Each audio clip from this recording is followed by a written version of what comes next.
விருதுநகர் மாவட்டம் கிருஷ்ணன் கோவிலில் கல்விப் பணியில் கடந்த 34 ஆண்டுகளாக சிறப்பாக சேவையாற்றி வரும் VPMM கல்வி நிறுவனங்கள், கலை மற்றும் அறிவியல் கல்லூரி, பொறியியல் கல்லூரி, நர்சிங் கல்லூரி, கல்வியியல் கல்லூரி உள்ளிட்ட பல்வேறு கல்வி நிறுவனங்கள் ஒரே வளாகத்தில் இதை பற்றி தமிழகத்தினுடைய உண்மையாக தமிழகத்திற்காக செயல்படுவார்கள் என்பது நம்ம பெரிய கேள்விக்குறியா இருக்கிறது.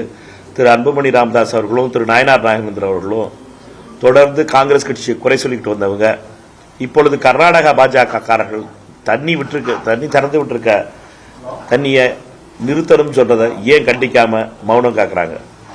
இது தமிழ்நாட்டுக்கு அவர்கள் செய்கிற துரோகம் கிடையாதா? திரு அன்புமணி ராமதாஸ் அவர்களும் திரு நயினார் நாகேந்திரன் அவர்களும் இதற்கு பதில் சொல்ல வேண்டும். இதுதான் என்னுடைய கோரிக்கையா இருக்கு. சரியா?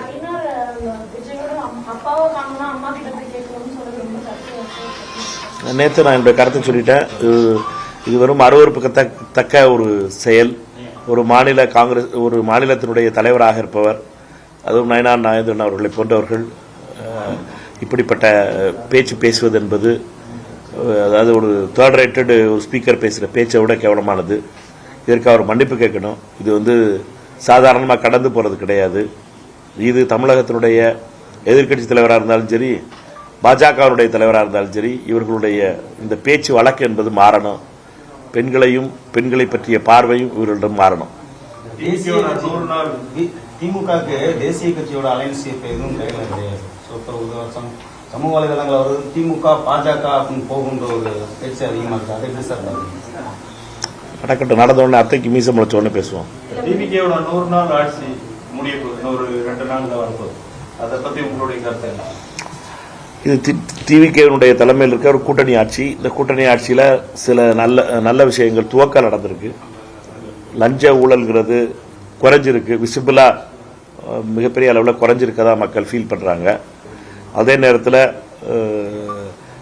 ரொம்ப முக்கியமாக பார்க்கப்பட்ட பெண்களுடைய பாதுகாப்புக்கான முதல் எடுப்புகள் எடுக்கப்பட்டிருக்கு. சிங்கப்படை அமைப்பதாக இருக்கட்டும், ஜென்ரலாக போலீஸோட அவேர்னஸாக இருக்கட்டும், பெண்கள் சம்பந்தப்பட்ட ஒரு சேஃப்டி மைண்ட் செட்டை கொண்டு வருவதற்கான முயற்சியாக இருக்கட்டும், முதலமைச்சர் எடுத்திருக்கிறது மிக முக்கியமானது. மூன்றாவது போதைப் பொருள்ங்கிறது அது டீப் ரூட்டட் ஆயிடுச்சு தமிழ்நாட்டில். பள்ளிகளில் ஆரம்பித்து எல்லா இடத்துலையும் இது ஒரு பெரிய நெக்ஸஸை உருவாக்கிருச்சு. கடந்த 5-10 வருடங்களாக ஆட்சியாளர்கள் இதை கண்டுக்கிறாம விட்டதனுடைய விளைவாகும். இதனால் வரப்போற மிகப்பெரிய விளைவுகளை பற்றி அறியாமல் மாதிரி இருந்ததுடைய விளைவாக நடந்த பெரிய தவறு இது. இதை டீப் ரூட்டட் ஆகிட்டதனுடைய விளைவாக இதை சரி செய்யறதுக்கு கொஞ்சம் நேரம் எடுக்கும். அதை கடுமையாக எடுக்கணுங்கிறது என்னுடைய கருத்து.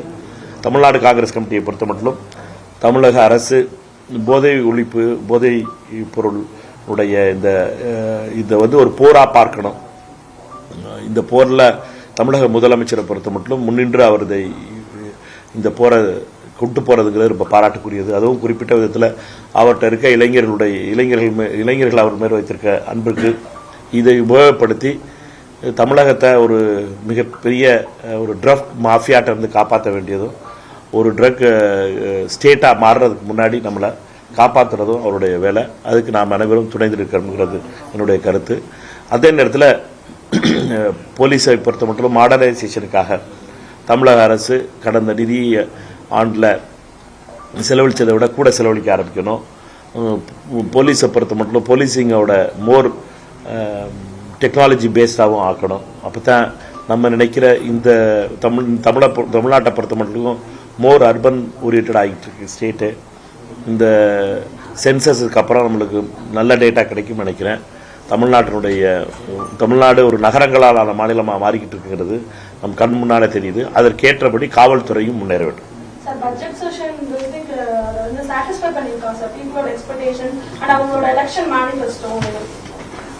இது ஒரு இடைக்கால பட்ஜெட், முழு பட்ஜெட் முதல் பட்ஜெட் இடைக்கால பட்ஜெட் அவங்க போட்டாங்க.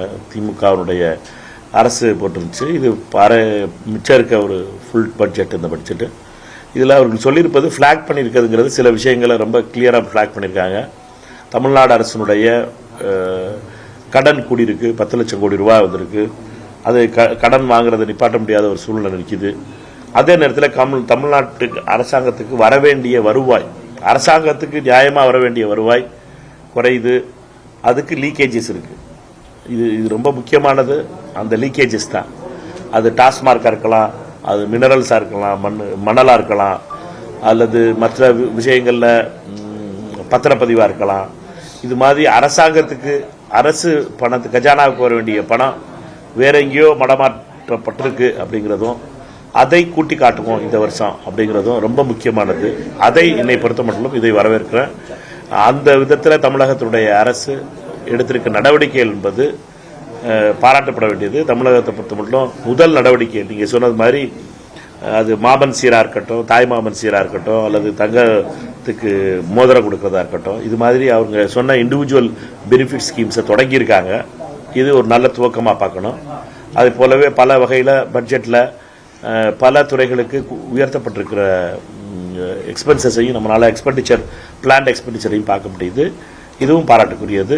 முதல் துவக்கம் நம்ம பொறுத்த மட்டும் இன்னும் ஒரு வருஷம் 2 வருஷம் பட்ஜெட்டுக்கு அப்புறம் தான் நம்முடைய அவர்கள் சொல்லியிருக்கின்ற தேர்தல் நேரத்தில் சொன்ன வாக்குறுதிகள் முழுமையும் நிறைவேற்றுவதற்கான முடிவுகளை எப்படி எடுக்கிறாங்கிறத பார்க்க முடியும்.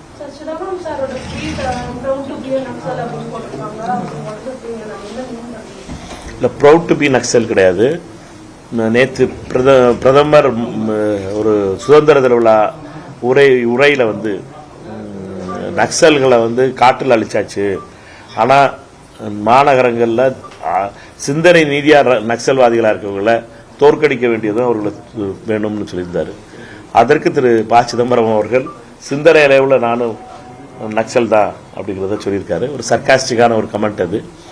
பிரதமரை பொறுத்த மட்டும் அவருடைய வன்மம் தெரிகிறது. யாரெல்லாம் பொது உடைமை பேசுகிறார்களோ, யாரெல்லாம் மக்களுக்கு சொத்துக்கள் மக்களுக்கும் பங்கு கொடுக்கணும் அப்படின்னு நினைக்கிறாங்களோ அவர்களெல்லாம் நக்சல்னு சொல்றாரு. இதுதான் பிரதமருடைய அந்த வன்மத்தை காட்டுது. ஒரு மதவாதி, ஒரு மத வெறுப்பு அரசியல் செஞ்சு வந்த இயக்கத்தில் RSSனால வந்தவருடைய விளைவாக எல்லா பொது உடைமைவாதிகளையும் இந்த பார்வையில் பார்க்கிற அந்த பார்வையை தான் நிதியமைச்சர் திரு ப. சிதம்பரம் அவர்கள் சர்க்காஸ்டிக்காக ட்வீட்டாக சொல்லியிருக்காங்க. என்னை பொறுத்த மட்டும் இது வந்து ஒரு பிரதமர் பேசுகிற பேச்சு கிடையாது. அதுவும் சுதந்திர தின விழாவில் பேசுகிற பேச்சு என்பது மிகவும் வெட்கி தலை குனிய வேண்டியது. யாரெல்லாம் பொது உடைமை பற்றி பேசுகிறார்களோ, யாரெல்லாம் பெரும் பணக்காரர்களுக்கு இந்தியாவுடைய சொத்துக்கள் அள்ளி கொடுக்கக்கூடாது, அவர்களுக்கு மட்டுமான அரசாங்கமாக இருக்கக்கூடாது என்று சொல்கிறார்களோ அவர்களெல்லாம் நக்சல் சொல்ற இந்த ஜெனரலைஸ்ட் கமெண்ட்ங்கிறத கண்டிக்கணும். பிரதமருடைய கமெண்ட். சார், மேனிஃபெஸ்டோல அவங்க முக்கியமா டிவிகே அரசு சொல்லியிருந்தது பெண்களுக்கு 2500 ரூபாய் கூட கொடுப்போம், 1000 ரூபாய் அப்படின்னு. அது இன்னும் பெண்கள் நிறைய எதிர்பார்த்துட்டு இருக்காங்க. பட் சம்பளமான அறிவிப்பு இன்னும் வரல. இது எப்படி பாக்குறீங்க? அரசுக்கு என்ன மாதிரி? அவங்க முதல்ல சொன்னது மாதிரி தமிழ்நாட்டினுடைய கஜானாவுடைய கதையை சொன்னாங்க. 10 லட்சம் கோடி ரூபா கடனில் இருக்கோம், அதற்காக நம்ம வந்து திருப்பி கடன் வாங்கணும் அப்படிங்கிறது. நீங்கள் முதல்ல நம்ம எல்லாருக்கும் தெரியும், 2 கோடி குடும்பங்களுக்கு 2000 ரூபா கொடுத்துக்கிட்டு இருந்தாங்க. அதை தொடர்றாங்க. புதுசாக 2 கோடி ரூபா, 20 கோடி ரூபா அப்படின்னா ஒரு மாதத்துக்கு தமிழக அரசு அதுக்காக செலவழிக்குது. வருவாய் கூட்டுறதுக்கான நடவடிக்கைகள் எடுத்துகிட்டு வராங்க. எப்படி லீக்கேஜஸ் இருந்துச்சோ அந்த லீக்கேஜஸ் குறைச்சிட்டு அதுக்காக பணம் கொடுக்கறதுக்காக. அதனால் நிதியமைச்சருடைய பார்வை அந்த பட்ஜெட்டில் ரொம்ப தெளிவாக தெரிஞ்சு, அவருடைய பொறுத்தமட்டில் அவருடைய இன்டென்ட் தெரிஞ்சிச்சு. அவருடைய எண்ணம் என்பது லீக்கேஜஸ் குறைக்கணும். தமிழ்நாட்டினுடைய வருவாய்க்கு, அரசுக்கு வர வேண்டிய வருவாய் வேறு இடத்துக்கு போய்கிட்டு இருக்கிறத முதல்ல குறைக்கணும். முதல்ல குறைச்சாவே பணம் வந்துடும். அந்த பணத்தை வச்சு நம்ம நிதியை வச்சு கொடுத்த வாக்குறுதிகளை நிறைவேற்றலாம்ங்கிறது தான் அவருடைய நோக்கமாக தெரிகிறது. கடன் வாங்குறதை விட அரசாங்கத்துடைய வருமானம் லஞ்சமாகவும் ஊழலாகவும் லீக்கேஜஸாகவும் போகிறத வந்து நிப்பாட்டணும் அப்படிங்கிறது. அதற்கு திரு பிரவீன் சக்கரவர்த்தி அவர்களுடைய டேட்டா கூட அதில் ஒரு முக்கியமான விஷயம். 2% ஆஃப் தி ஜிடிபி வந்து லஞ்சமும் ஊழலாக போய்கிட்டு இருக்கு தமிழ்நாட்டில் அப்படின்னு சொல்கிற அந்த விஷயமும் ரொம்ப முக்கியமாக நம்ம கவனிக்க வேண்டியது. அதனால் எண்ணம் இருக்கிறது, இன்னும் 1 வருஷமோ 2 வருஷத்துக்குள்ளோ தமிழ்நாட்டினுடைய வருவாய் கூடிரும்னு நினைக்கிறேன். அதற்குள்ளே அவர்கள் சொன்ன எலெக்ஷன் ப்ராமிஸையும் நிறைவேற்றுவார்கிற நம்பிக்கை இருக்குது. ஏன்னாட்டா காங்கிரஸ் கட்சியும் இந்த ப்ராமிஸை பண்ணியிருக்கோம், 2500 ரூபா கொடுக்கணும் அப்படிங்கிறத. எங்களை பொறுத்த மட்டும் எங்களுடைய தலைவர் ராகுல் காந்தி அவர்கள் சொல்கிற பொருளாதார சீர்திருத்தம் என்பதும் மக்களுடைய பெண்களுடைய கையில் பணம் கொடுக்கணும் அப்படிங்கிற கொள்கையும் முதல்ல இந்தியாவிலே முதல் முறையாக 2019 ராகுல் காந்தி அவர்கள் நியாயம்ங்கிற ஒரு திட்டத்தை சொன்னார். 6000 ரூபா ஒரு பெண்களுடைய கையில் கொடுக்கணும் அப்படிங்கிறது ராகுல் காந்தியுடைய திட்டம். அதற்காக முன்னெடுத்த தமிழ்நாடு அரசும் அதற்கான முன்னெடுப்பை பண்ணணும். எப்படி கர்நாடகத்தில் வந்து திரு சித்தராமையா அவர்களுடைய அரசு 2000 ரூபா கொடுத்துக்கிட்டு இருக்கோம். அது மாதிரி தெலுங்கானாவில் 2500 ரூபா கொடுக்கணும். தெலுங்கானா அரசு அதற்கான முயற்சிகளை செய்யணும். இப்படி எல்லாருமே பெண்களுக்கு கொடுக்க வேண்டிய பணங்களை கொடுக்கக்கூடிய ஒரு அரசுகளாக அந்த பொருளாதாரத்தை பேசக்கூடிய நிலையை உருவாக்குவது ரொம்ப முக்கியம்னு ராகுல் காந்தி அவர்கள் நினைச்சாரு. தமிழ்நாட்டிலேயே அதற்கான காலம் கடியும்னு நினைக்கிறோம். முழுமையாக நம்பிக்கை இருக்குது. நிதியமைச்சர் அடுத்த பட்ஜெட்லையாவது அதற்கான அறிவிப்பார் நினைக்கிறேன். அதற்குள்ள தமிழ்நாட்டினுடைய இந்த நிதி சீர்திருத்தங்கள் வந்துடும் நினைக்கிறேன். மான்டேக் சிங் அல்வாலே அவருடைய கமிட்டியும் நியமிக்கப்பட்டிருக்கு. அந்த கமிட்டியினுடைய வேலையும் இதாக தான் இருக்குது. தமிழ்நாட்டினுடைய நிதி ஆதாரங்களில் எங்கே லீக்கேஜஸ் நடக்குதோ அந்த லீக்கேஜஸை எப்படி சீல் பண்ணலாம், எப்படி அதை அரசாங்கத்துக்கு பணமாக வர வைக்கலாம் அப்படிங்கிறது அவருடைய நோக்கம். அதனால் என்னை பொறுத்த மட்டும் மிக விரைவில் அடுத்த ஓராண்டுக்குள்ளே அதற்கான நடவடிக்கைகள் எடுக்கும் என்ற நம்பிக்கை முழுமையாக இருக்குது. மேகதாது விவகாரம் வந்து கன்னித்தீவு மாதிரி மாறி மாறி அரசியல் ஒரு விமர்சனமாவே போயிட்டு இருக்கு. அதுக்கான முற்றுப்புள்ளி எங்க வரும்னு நினைக்கிறீங்க? நீங்க எந்த லெவலில் வந்து காங்கிரஸ் கட்சி வந்து அங்க இருக்கக்கூடிய தேசிய தலைமையை வைத்து அந்த கர்நாடகாவில் எப்படி பேசுறதுக்கான இதுல தேசிய தலைமையோ அல்லது அங்க இருக்க கர்நாடக அரசோ இதுல ஒன்றும் ரெண்டு அகில இந்திய கட்சிகளுக்கு உள்ள பிரச்சனை அதுதான். எந்த அகில இந்திய கட்சியா இருந்தாலும் சரி அங்க உள்ள மாநிலத்துக்கான இன்ட்ரெஸ்ட் அவங்க பேச போறாங்க, எங்களுடைய இன்ட்ரெஸ்ட்டை பேச போறோம். இதுல ரொம்ப முக்கியமாகிறது மத்திய அரசினுடைய நிலை. மேகதாதுவை பொறுத்த வரைக்கும் மேகதாதுவில் வந்து தமிழ்நாடை பொறுத்த வரைக்கும் இந்த இடத்துல அணை கட்டுறது வந்து தமிழ்நாட்டுக்கு மிகப்பெரிய பாதிப்பை ஏற்படுத்தும் அப்படிங்கிறது தமிழ்நாடு காங்கிரஸ் கட்சியினுடைய நிலை. இதில் எந்த ஒரு மாற்றமும் கிடையாது. இதற்கு மத்திய அரசு அனுமதி கொடுக்கக்கூடாது அப்படிங்கிறது தமிழ்நாடு காங்கிரஸுடைய நிலை. இதில் எந்த ஒரு மாற்றமும் கிடையாது. எங்களை பொறுத்த மட்டும் திரு மோடி அவர்கள் தான் இப்பொழுது பிரதமராக இருக்கார். அதனால அவர்கிட்ட நாங்கள் சொல்றதெல்லாம் மோடிஜி அவர்களே மேகதாதுவுக்கு அனுமதி கொடுக்காதீங்க. அது டி.கே. சிவகுமார் சொன்னாலும் சரி, அது எடியூரப்பா சொன்னாலும் சரி, தயவு செய்து கொடுக்காதீங்க. அது தமிழ்நாட்டுக்கு செய்கிற துரோகம். எப்போ வரைக்கும் மோடி அவர்கள் இதற்காக அனுமதி கொடுக்கலையோ அப்போ வரைக்கும் மேகதாது வராது. வர்றதா சொல்லி பூதம் காட்டிக்கிட்டு இருக்க ஒரு கதையை டி.கே. சிவகுமார் அவர்களும் அன்புமணி ராமதாஸ் அவர்களும் வண்டி ஓட்டலாம். ஆனால் என்னையை பொறுத்த மட்டும் மத்திய அரசு எப்போ வரைக்கும் அதற்காக அனுமதி கொடுக்கலையோ அப்போ வரைக்கும் வருவதற்கான வாய்ப்பு கிடையாது. இருக்கிறதுலே ரொம்ப முக்கியமானதுங்கிறது நமக்கு தண்ணீர் திறந்து விட வேண்டியது. நம்ம மேகதாதுவை பேசிக்கிட்டு இருக்கும் போதே தண்ணி திறந்து விட மாட்டோம்ங்கிறது கர்நாடகா. அதுதான் தமிழ்நாட்டுக்கு நடக்கிற துரோகம். தமிழ்நாட்டுக்கு நடுவர் நீதிமன்றம் அமைச்சதுக்கு பின்னாடி தீர்ப்புக்கு பின்னாடி நடுவர் நீதிமன்றத்தினுடைய தீர்ப்புக்கு பின்னாடி நமக்கு வர வேண்டிய நீரை வந்து கொடுக்காமல் மத்திய அரசு கர்நாடக அரசு தள்ளி போட்டுக்கிட்டே வருது. இந்த வருஷம் மிக முக்கியமாக வறட்சியாக இருக்குங்கிற காரணம் சொல்கிறாங்க. அதற்காகத்தான் நான் இங்கே முதல்ல சொன்னது மாதிரி 12,000 cc ரிலீஸ் பண்ணியிருக்காங்க கர்நாடக அரசு. நாளை உச்சநீதிமன்றத்தில் கேஸ் வர்றதுனால தமிழ்நாட்டினுடைய அரசு குறிப்பிட்ட சட்டத்துறை அமைச்சர் திரு நிர்மல்குமார் அவர்களிடமும் போன வாரம் பேசியிருந்தேன்.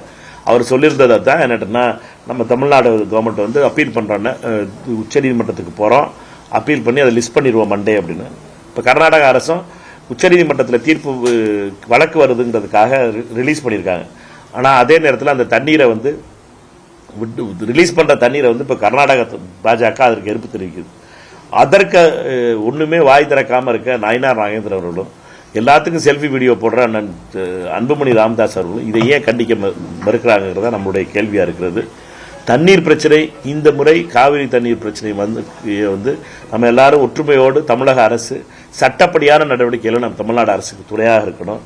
வெறும் அரசியல் செய்வதற்காக மட்டும் செல்ஃபி வீடியோ போடுறதா இருந்தாலும் சரி, இந்த ஆல் பார்ட்டி மீட்டிங் கதை கேட்குறதா இருந்தாலும் சரி, இதெல்லாம் விட்டுட்டு சட்ட ரீதியாக நம்ம வாங்கணும். ஏன்னாட்டா நம்ம பக்கம் நீதி இருக்குது, நம்ம பக்கம் நியாயம் இருக்குது. அந்த சட்ட நீதியையும் நியாயத்தையும் நம்ம வாங்கணும்னா அது உச்ச நீதிமன்றம் மூலமாக தான் வாங்க முடியும். அதற்கு முயற்சி செய்கிற தமிழக முதலமைச்சருக்கு நாம் அனைவரும் உடன் இருக்கணுங்கிறது என்னுடைய கருத்து.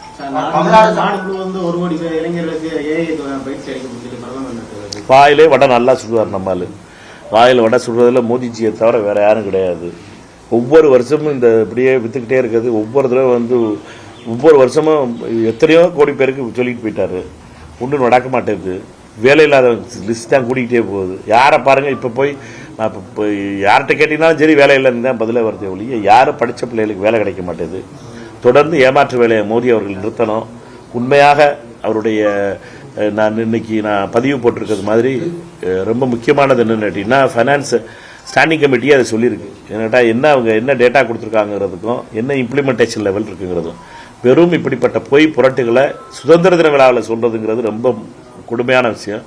இது இளைஞர்கள் இதை பார்த்து தான் மோடி அவர்களை மீது வட இந்தியாவில் தமிழ்நாட்டு இளைஞர்கள் முதல்ல தெரியும், அவங்களுக்கு தெரியும் மோடி என்ன பண்ணுறாரு, என்ன பொய் சொல்கிறாருங்கிறது. வட இந்தியாவிலும் அதை பற்றி தெரிந்து கொள்ளிட்டு இருக்காங்க. இப்போ வட இந்தியாவில் தான் இளைஞர்களுடைய கோபம் மோடி மீது மிகப்பெரிய அளவில் திரும்பி இருக்கிறது.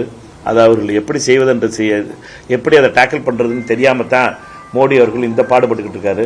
இப்போ டெல்லி போராட்டமாக இருந்தாலும் சரி, எல்லாமே பேப்பர் லீக் மையமாக இருந்தாலும் சரி, அது முக்கியமாக காட்டுறது என்னட்டா வேலை இல்லாத ஒரு இந்தியாவை உருவாக்கியிருக்காங்க. வெறும் அமித்ஷாவும் மோடி மட்டும் அரசாட்சி செஞ்சாலும் அதானி அம்பானி மட்டும் சில்லறை வாக்குற கவர்மெண்ட் ஆயிடுச்சு. அதனால அதை எதிர்த்து தான் இளைஞருடைய கோபம் இருக்குது. வேலைவாய்ப்பு இல்லாத இந்தியாவை உருவாக்கியிருக்காங்க, புதுசாக கதை சொல்கிற இந்தியாவை உருவாக்கியிருக்காங்க. இதை எதிர்த்து தான் இப்போ இளைஞர்கள் போராட்டத்தில் இருக்காங்க. தமிழ்நாடு சட்டமன்றத்தில் தமிழ்நாடு நிதியமைச்சர் வந்து பான் திஸ்டின்றாரு. தமிழ் மொழி நான் பைபிள் கற்றுக்கிட்ட கூட தமிழ் எத்தனை தமிழ் படித்தாலும் தெரியாதுங்கிறாரு. அவருடைய மதத்தையோ அவருடைய நம்பிக்கையை பற்றியோ நான் எதுவும் சொல்றதுக்கு இல்லை. எல்லாருக்கும் நம்பிக்கைகள் இருக்கலாம். ஆனால் இந்தியாவுடைய அரசியலமைப்புக்கு உட்பட்டு நாம் அனைவரும் செயல்பட வேணும். நம்முடைய அரசியலமைப்பு என்ன சொல்லுதுன்னு கேட்டீங்கன்னா, எந்த மதத்தையும் நம்ம எந்த ஜாதியையும் எந்த இதை சார்ந்தவர்களாக இருந்தாலும் சரி சட்டத்திட்டத்துக்கு உட்பட்டு அரசியல் சாதனத்துக்கு உட்பட்டு செயல்படணும். அவருடைய பேச்சு அவருடைய ஸ்டைலும் வேறையாக இருக்கலாம். ஆனால் அவர் சொல்ல விரும்புகிறதுங்கிறது என்னங்கிறத நம்ம தெளிவாக புரிஞ்சுக்கிற வேண்டும் நினைக்கிறேன். நிதியமைச்சர்களை பொறுத்த மட்டும் அவருடைய நிதி அறிக்கை, அவருடைய பட்ஜெட் என்பது நல்லா இருந்துச்சு. அதை பற்றி மட்டும் அவர் கான்சன்ட்ரேட் பண்ணுமே ஒழிய மற்ற விஷயங்களை பற்றி அவரை வெளியில் அந்த ஃபீல்டை விட்டுட்டு அவரை வெளியில் எடுத்துகிட்டு போகக்கூடாதுன்னு நினைக்கிறேன்.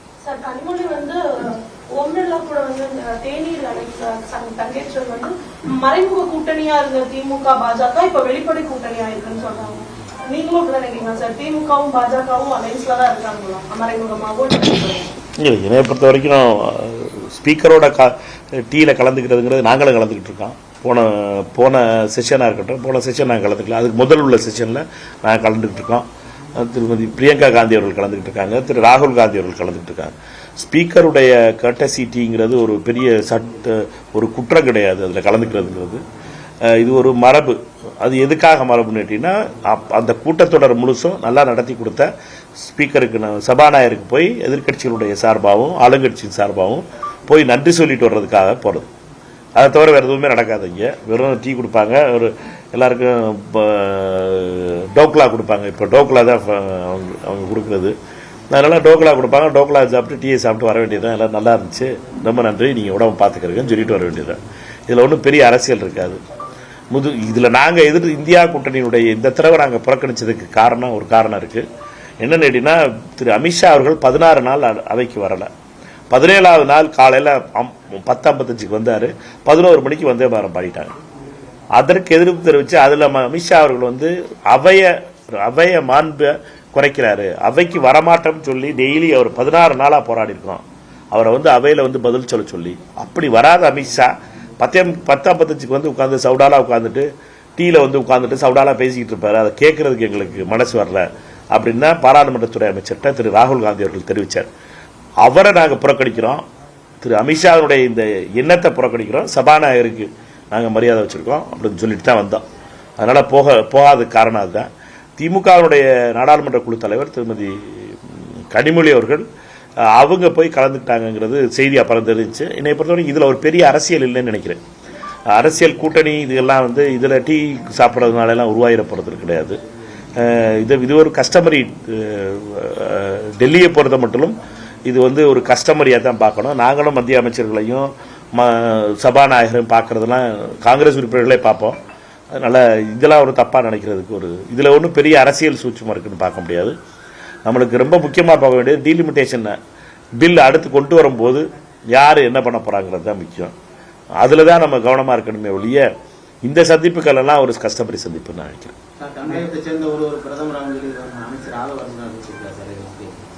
ராகுல் காந்தி அவர்கள் பிரதமர் ஆவார். 83வது சுதந்திர தின விழாவில் ராகுல் காந்தி கொடியேற்றுவார்னு நாங்கள் நினைக்கிறோம். அதற்கு தாவேகாவுடைய ஒவ்வொரு நண்பர்களும் ஆதரவு தருவாங்க. திரு ஆதவ் அர்ஜுன் அவர்களும் அதற்காக ஆதரவு தருவாருங்கிற நம்பிக்கை எனக்கு முழுமையாக இருக்கிறது. எங்களை பொறுத்த மட்டும் ராகுல் காந்தி அவர்கள் மட்டும்தான் தமிழ்நாட்டினுடைய பிரச்சனைகளுக்கு முழுமையாக 100% கூட இருக்கவர். தமிழ்நாட்டினுடைய நீட் பிரச்சனையாக இருக்கட்டும், தமிழ்நாட்டினுடைய எந்த ஒரு மீனவர் பிரச்சனையாக இருக்கட்டும், காவிரி பிரச்சனையாக இருக்கட்டும், இது எல்லாத்தையும் தீர்க்கக்கூடிய வலிமை ராகுல் காந்தி அவர்களுக்கு தான் இருக்குன்னு நினைக்கிறோம். ராகுல் காந்தி அவர்கள் தான் தமிழ்நாட்டுக்கு நல்லது செய்வார் நினைக்கிறோம். அதற்காக அவர் 83வது சுதந்திர தின விழாவில் கொடியேற்றுவார் என்ற நம்பிக்கை எங்களுக்கு முழுமையாக இருக்கு. ஆனா 7 வருஷத்துக்கு முன்னாடி அடிக்கல் நாட்டப்பட்டு 2 ஆட்சி மாற்றமே வந்துருச்சு. இன்னும் எய்ம்ஸ் இது வந்து நிரந்தரமான இது தரல. இப்போ வரைக்கும் ஸ்டூடெண்ட்ஸ் முடிச்சுட்டு போயிட்டாங்க. ஃபர்ஸ்ட் இயர் ஸ்டூடெண்ட்ஸ் முடிச்சு வெளியே போயிட்டாங்க. இன்னும் ஆனால் இங்கே வந்து செயல்பாடுகள் எப்படி இருக்குன்றது நமக்கு அப்டேட்டும் தெரிய மாட்டேங்குது. அது ஒரு போய்கிட்டே வரும், ஆனால் வராது. அந்த கதை தான் அது. தொடர்ந்து நம்ம வலியுறுத்திக்கிட்டே வர்றோம். பாராளுமன்றத்தில் ஒவ்வொரு தடவை பேசும்போதும் சரி, கேள்வி கேட்கும் போதும் சரி, இந்த மதுரை எய்ம்ஸை கேட்காத நாளே கிடையாது. இப்போவுமே நான் ஒரு விசிட்டுக்கு போகணும்னு சொல்லியிருந்தேன். உங்கள் எல்லாரையும் ஒரு விசிட்டுக்கு ஒரு வருஷத்துக்கு முன்னாடி கூட்டிகிட்டு போனோம். அப்போவும் ஒரு காலகட்டம் டேட்டு கட் ஆஃப் சொல்லியிருந்தாங்க. கட் ஆஃப் வந்து கோல் போஸ்ட் மட்டும் மாறிக்கிட்டு தான் இருக்க ஒழிய வேலை முடிஞ்ச பாடம் காணோம். நம்மளும் படம் எல்என்டிங்கிறாங்க, மண்ணுங்கிறாங்க, மலைங்கிறாங்கிற ஆளாளுக்கு கதை தான் சொல்கிறாங்களே ஒழிய இந்த தடவை நான் ஆய்வுக்காக கேட்டால் ஈடி ஊரில் இல்லை, அதனால் இன்னொரு தேதியில் நம்ம வச்சுக்கிடுவோம் அப்படின்னு சொல்லியிருக்காங்க. சரி, ஈடி வரட்டும் அப்படின்ட்டு இருக்கேன். அடுத்து நான் வரும்போது அவசியம் உங்கள் எல்லாரையும் கூட்டிகிட்டு போவோம். அதுக்குள்ளே இவர்கள் மீது அழுத்தத்தை உருவாக்குவோம். இவர்களை பொறுத்த மட்டும் தமிழ்நாட்டுக்கு எய்ம்ஸ் வரக்கூடாதுன்னு கொடுக்கக்கூடாதுன்னு நினச்ச பாஜக கொடுத்து எப்படியோ வந்துருச்சு. அதை எப்படியோ கொஞ்சம் கொஞ்சமாக நம்ம, அதுவும் ஜப்பான்காரர்களுடைய உதவியால் வந்தது. அந்த காசை வச்சுட்டு இவங்க பண்ணுற அட்டுவலியும் நம்மளால் தாங்க முடியல. பாஜகவுடைய அந்த விளம்பர யுக்தியும் ஜப்பான்காரருடைய பணத்தை வச்சுக்கிட்டு இவங்க பண்ணுற அட்டூழியமும் தாங்க முடியாததாக இருக்குது. மதுரை எய்ம்ஸ் வந்தே தீரும். வர வைக்க வேண்டியது உங்கள் எல்லாருடைய கடமை, என்னுடைய கடமை. நம்ம எல்லாரும் சேர்ந்து தொடர்ந்து தென் மாவட்டத்தினுடைய நாடாளுமன்ற உறுப்பினர்களும் எல்லாரும் கட்சி வித்தியாசம் இல்லாமல் சட்டமன்ற உறுப்பினர்களும் இதற்காக குரல் கொடுப்போம். இன்னைக்கு வரலனாலும் சரி, நாளைக்காவது வர வைக்கிறதுக்கான தொடர் முயற்சிகளை மேற்கொள்வோம். ஏன்னா பல தடைகள் இருக்குது அதில். அவர்களை பொறுத்த மட்டும் விளம்பரம் பண்ணி சாதாரணமாக திறந்து வச்சிடலாம்னு பார்த்தாங்க எலெக்ஷனுக்கு முன்னாடி. ஆனால் முழுசாக கம்ப்ளீட் ஆகாதனால அதை பண்ண முடியலை. அதனால் அவங்க காட்டின படம், ஹெலிகாப்டர் வந்து இறங்குற அனிமேஷன் வீடியோ எப்படி காட்டுறாங்களோ அதே மாதிரி எப்போ ஹெலிகாப்டர் வந்து இறங்குதோ அது வரைக்கும் நம்ம அதை திறந்ததாக ஒத்துக்கிற முடியாது. தொடர்ந்து அதற்கான போராட்டம் தொடரும்.